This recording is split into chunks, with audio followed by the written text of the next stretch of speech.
মুখর হয়ে তারা কিন্তু এখানে উপস্থিত হয়েছে, প্রতিবাদের ভাষাটুকু কিন্তু তারা উজাড় করে দিচ্ছে।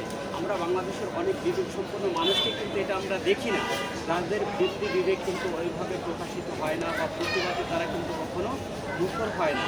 কিন্তু এই ছোট্ট শিশুরা প্রতিবাদে সোচ্চার হয়েছে এবং এখানে এসেছে মার্চ ফর গাজায় তাদের যে ভাষ্য, তাদের যে অভিমত, তাদের যে প্রতিবাদ, তারা সোচ্চার হওয়ার জন্য, সন্ত্রাসী গোষ্ঠীর বিরুদ্ধে সোচ্চার হওয়ার জন্য কিন্তু এখানে উপস্থিত হয়েছে।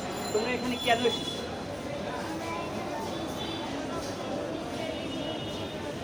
দেখেন, ছোট্ট শিশুরা তাদের বিবেককে কিন্তু তারা জাগ্রত করতে সক্ষম হয়েছে, কিন্তু আমরা অনেকে বড় হয়ে কিন্তু সেটা পারি না। আমাদের পাশে আর একটা শিশুকে দেখতে পাচ্ছি, এরা কিন্তু ওই ফিলিস্তিনিদের শিশুরা যারা বোমের কারণে তারা বোম ব্লাস্ট